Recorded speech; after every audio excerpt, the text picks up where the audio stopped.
வணக்கம். அறம் சொல்லும் திருக்குறள். இந்த பகுதியில் இன்றைக்கு செய்நன்றி அறிதல் அதிகாரம் குறள் எண் 9. கொன்றன்ன இன்னா செய்யினும் அவர் செய்த ஒன்று நன்று உள்ள கெடும். தமக்கு முன்பு ஒரு நன்மை செய்தவர் பிறகு கொல்வதை போன்ற, அதாவது கொலை செய்வதை போன்ற கொடுமையான துன்பத்தை செய்தாலும் அவர் முன்னால் செய்த நன்மையை நினைத்து பார்த்தால் அந்த துன்பம் மறைந்துவிடும். கொன்று அன்னன்னா போலன்னு அர்த்தம். கொன்றுனா கொலை செய்வதை போன்ற. இன்னா செய்யணும். இன்னா அப்படின்னா துன்பமான செயலை ஒருவர் செய்தாலும் ஒன்று நன்று உள்ள கெடும். ஒன்று நன்றுனா முன்னாடி எப்போ ஒரு காலத்தில் அவர் செய்த ஒரு உதவியை நினைத்து பார்த்தால் அந்த தீமை மனதில் இருந்து நீங்கிவிடும். ஒன்று நன்று உள்ள கெடும். அதாவது இப்போ நமக்கு ஏதாவது ஒரு கெட்டது செஞ்சால் கூட முன் செய்த நன்மையை நினைத்து பார்க்க அந்த தீமையானது மறைந்துவிடும். அப்போது செய்த உதவியை மறக்காதிருப்பது சிறந்த பண்பு.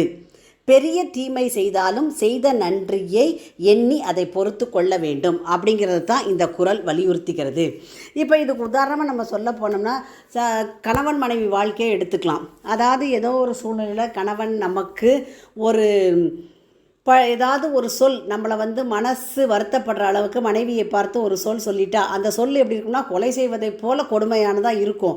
வார்த்தையை கொட்டியிருப்பார், அள்ள முடியாது. மனைவி அதை நினச்சிட்டே இருப்பாங்க, ஐயோ இவர் இப்படி சொல்லிட்டாரே அப்படின்னு. இதை நம்ம ரிவர்ஸில் சொன்னால் மனைவி அந்த மாதிரி கொடுஞ்சொற்களை சொல்லி அது கணவனினுடைய மனதை காயப்படுத்தி இருந்தால் அவரும் நினச்சிட்டே இருப்பார்.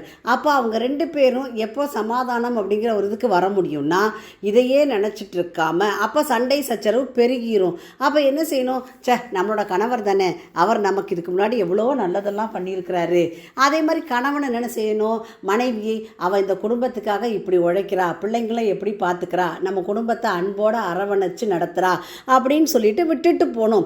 அப்போ சொல்லக்கூடிய சுடு சொற்கள் கொலை செய்வதை போல இருந்தால் கூட முன்னாடி அவங்க செஞ்ச சில நல்ல விஷயங்களை நினைத்து பார்த்து அதை விட்டுறணும். அப்போ நம்மளுடைய நண்பர்களாக இருந்தால் கூட எல்லா நேரத்துலையும் நமக்கு உதவி செய்திருப்பாங்க. ஏதோ ஒரு சூழ்நிலையில் அவங்க நம்மக்கிட்ட கொஞ்சம் முகத்தை காட்டியிருக்கலாம் சிடுன்னு, அல்லது சில கொடுஞ்சொற்களை சொல்லியிருக்கலாம். எப்படியோ ஒரு விதத்தில் நம்மளோட மனசை கஷ்டப்படுத்தி காயப்படுத்தி இருக்கலாம். ஆனால் கூட அதையே நினச்சி பார்க்குறத விட்டுட்டு என்ன செய்யணும்? இதுக்கு முன்னாடி நமக்கு இவ்வளோ உதவி செய்தவன், போடா என் ஃப்ரெண்டு தானே அப்படின்னு சொல்லி நினச்சோன்னா அவங்க செய்த தீமை மறந்துவிடும். அப்போது வள்ளுவர் என்ன சொல்கிறாரு? கொலை செய்வதை போல அந்த நன்மை திணை துணை பனை துணைலாம் நன்மை சொன்னார். திணை துணை நன்றி செய்யணும், பனை துணையாக கொள்வர் பயன் தெரிவார். சின்ன உதவி செஞ்சால் கூட பயனை தெரிந்தவர் அதை பனை அளவு பெரிதாக மதித்து போற்றவன் சொன்னார் வள்ளுவர். அதே போல் தான் இங்கேயும் எல்லா நேரத்திலையும் நமக்கு நன்மை உதவி செய்தவர்கள் ஏதோ ஒரு காலத்தில் நமக்கு தீங்கு செய்தால் முன்னால் செய்த நன்மையை நினைத்து பார்க்க அந்த தீமை மறைந்துவிடும். குறளினுடைய பொருள், முன் உதவி செய்தவர் பின்பு கொன்றார் போன்ற துன்பத்தை செய்தார் ஆனாலும் அவர் முன் செய்த ஒரு நன்மையை நினைத்தாலும் அந்த துன்பம் கெடும். மீண்டும் குறள், கொன்றன்ன இன்னா செய்யினும் அவர் செய்த ஒன்று நன்று உள்ள கெடும். உங்கள் இல்ல குழந்தைகளின் மனதிலே தினம் ஒரு திருக்குறள் பதிய எங்கள் சேனலை சப்ஸ்கிரைப் பண்ணுங்கள். லைக் பண்ணுங்கள், ஷேர் பண்ணுங்கள், கமெண்ட் பண்ணுங்கள், சப்ஸ்கிரைப் பண்ணுங்கள். நன்றி.